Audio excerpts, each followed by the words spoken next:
গরিবের অহংকারী মেয়ে। দীর্ঘদিন আগের কথা, এক ছোট্ট গ্রামে বাস করত রমেশ নামের এক দরিদ্র কিশোর। তার ছিল একমাত্র মেয়ে, কণিকা। কণিকা ছিল অপরূপ সুন্দরী, যেন স্বয়ং প্রকৃতি তার রূপের তুলিতে আঁকেছিল। কিন্তু তার হৃদয়ে ছিল এক অভাব, অহংকার।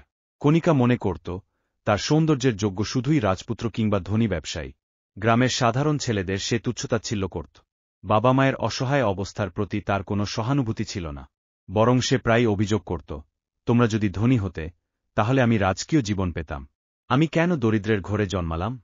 রমেশ ছিলেন এক সৎ ও পরিশ্রমী কৃষক। সারাদিন খেটে সংসারের ব্যয় বহন করতেন। কিন্তু কণিকাকে কখনোই সুখী করতে পারতেন না। কণিকা শুধু ধনসম্পদ ও বিলাসবহুল জীবনের স্বপ্ন দেখত। একদিন পাশের রাজ্য থেকে এক ধনী ব্যবসায়ী গ্রামে এল। লোকটি প্রচণ্ড ধনী ছিল, তবে কৃপণ ও অহংকারী। সে কণিকাকে দেখে মুগ্ধ হল এবং বিয়ের প্রস্তাব দিল। কণিকা ভাবল, এটাই আমার সুযোগ। আমি রাজকীয় জীবন পাব, আমার স্বপ্ন পূরণ হবে। রমেশ মেয়েকে সাবধান করে বললেন, বেটা, শুধু ধনসম্পদ দিয়ে সুখ কেনা যায় না। একজন ভালো মানুষের সঙ্গী প্রকৃত সুখ দেয়। কিন্তু কণিকা বাবার কথা উড়িয়ে দিল। সে তো এতদিন এমন ধনী পাত্রেরই অপেক্ষায় ছিল। বিয়ে হল। কণিকা চলে গেল ধনী ব্যবসায়ীর প্রাসাদে। শুরুতে সবকিছু রাজকীয় মনে হয়েছিল, ঝলমলে বাড়ি, দামি পোশাক, চাকরবাকর। কিন্তু ধীরে ধীরে বাস্তবতার পর্দা সরতে লাগল। ধনী ব্যবসায়ী ছিল অত্যন্ত কৃপণ।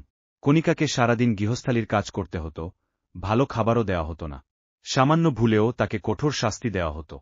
একসময় সে বুঝতে পারল, ধনসম্পদ থাকলেই সুখ আসে না, বরং ভালোবাসা, সম্মান ও স্নেহই প্রকৃত সুখের উৎস।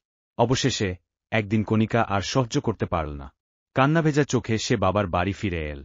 দরজায় দাঁড়িয়ে অসহায় কণ্ঠে বলল, বাবা, মা, আমি ভুল করেছি।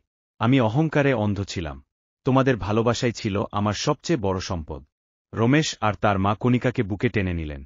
কণিকার চোখে ছিল অনুশোচনার অশ্রু। সে বুঝতে পেরেছিল, সত্যিকারের সুখ অর্থ, ধনসম্পদ নয়, বরং ভালোবাসা ও পরিবার। অহংকার মানুষকে অন্ধ করে দেয়, কিন্তু জীবনই তাকে প্রকৃত সত্যের শিক্ষা দেয়। সুখ ধনসম্পদে নয়, ভালোবাসায় নিহিত।